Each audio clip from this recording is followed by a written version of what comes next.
Now, what's today? March 12th. You know, if the bill's coming out March 15th, no, they're not going to get on the discount rate on March 15th, but it would be as of the April bill. Very important to check that your clients are on the discount rate, and we covered earlier how you figure out if they're on the discount rate. And very important to get them on. It's easy. It's nothing like filling out, you know, a lengthy food stamp application. What else do you need to know about discount rates? Oh, company, well, one thing the state does, and my office worked on this a lot, is the utility companies are doing automatic computer matches with DTA. So if the name on the DTA assistance account, whether it's food stamps or anything else DTA runs, is the same name as the utility company has as the customer, people might get on automatically. And so that's great. They don't even have to apply. They get on automatically. But whether you get on through that route or other routes, companies every now and again will purge because they say, gee, we haven't seen proof in the last year that you're still eligible. If your client ever says anything like, gee, they're kicking me off the discount rate, or I got this letter about the discount rate, you want to follow up quickly so your client doesn't get kicked off the discount rate.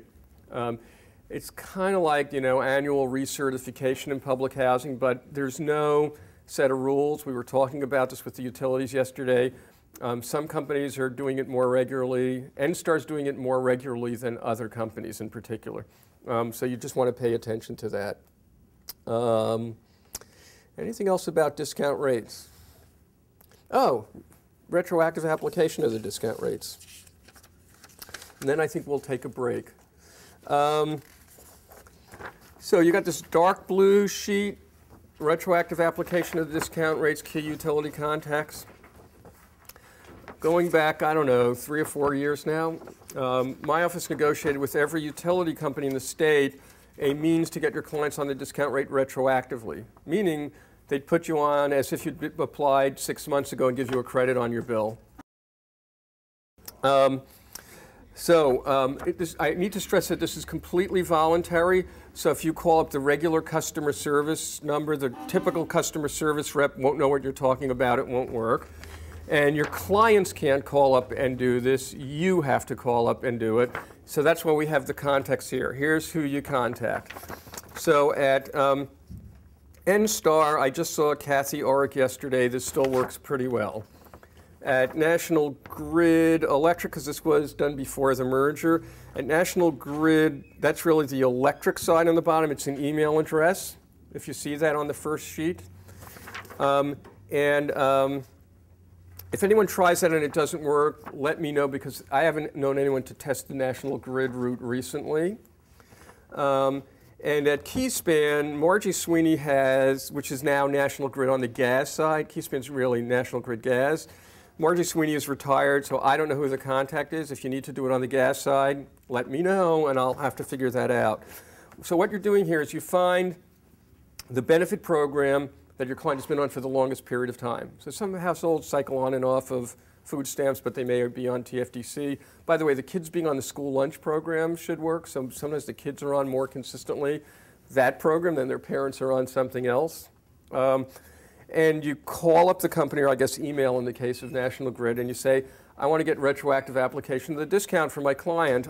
It would be good if you already had in hand proof of that they were on that form of assistance, because the company may ask you to actually produce it. My experience has been that the companies often just take your word as an advocate that you've done your homework and the person has been on, but of course they could ask you to submit that proof. The bill gets recalculated, you get a credit on the bill.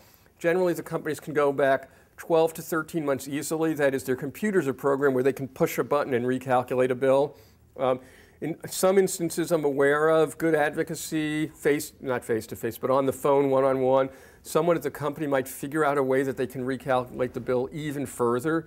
So you could get a very large credit on the bill, but you should expect to be able to go back 1 year.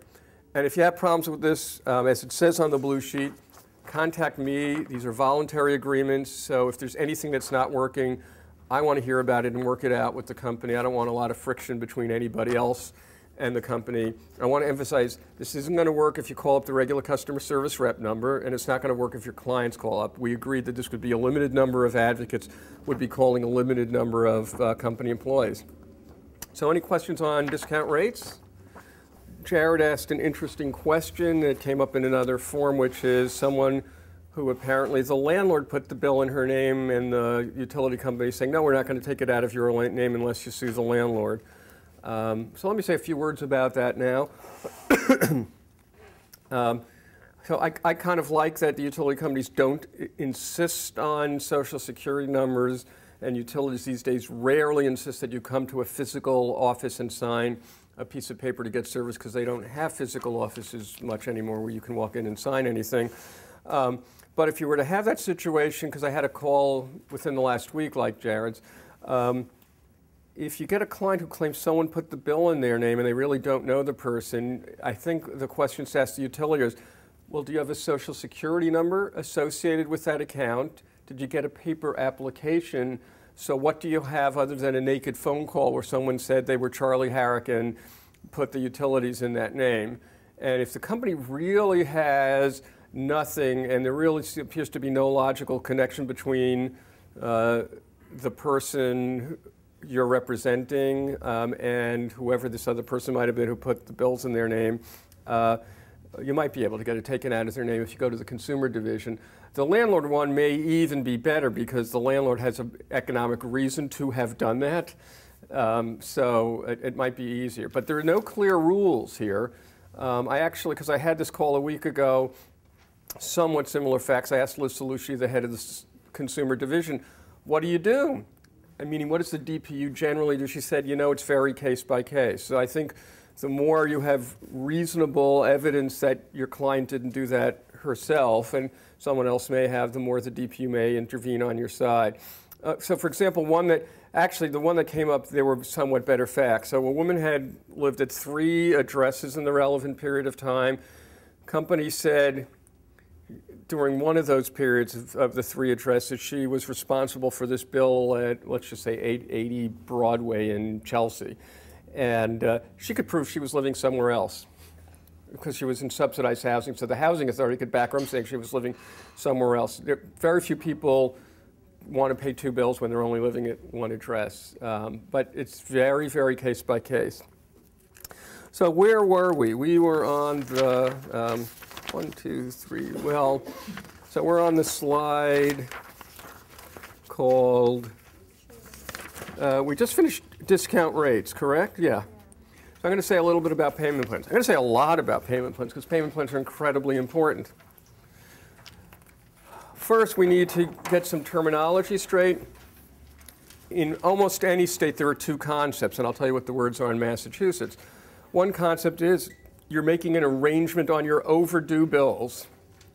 In Massachusetts, that's a payment plan. In many states, there's a forward-looking arrangement where the company estimates what your bills might be for 12 months and divides by 12. That's called a budget plan in Massachusetts. So I'm going to talk about payment plans first and budget plans. Payment plans get your bills down in the sense that you don't owe it all immediately, so it gives you more period of time. It doesn't literally reduce the total amount you owe. And separately, I'm going to talk about arrearage management programs, which actually do make the bills go down a lot. So it's important to know the definition of payment plan. And this won't surprise you, but hey, it's in the definition section. So once again, we're on page 64.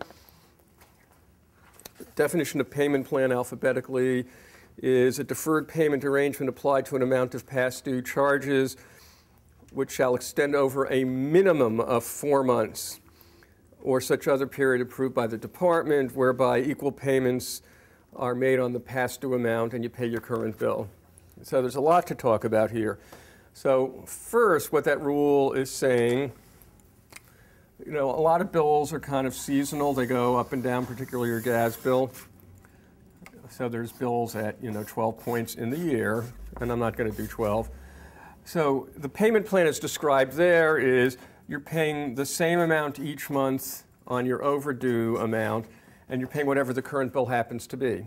So you make a payment plan, you owe $400, you're paying it over 4 months, you're paying $100 a month plus your current bill, whatever it happens to be.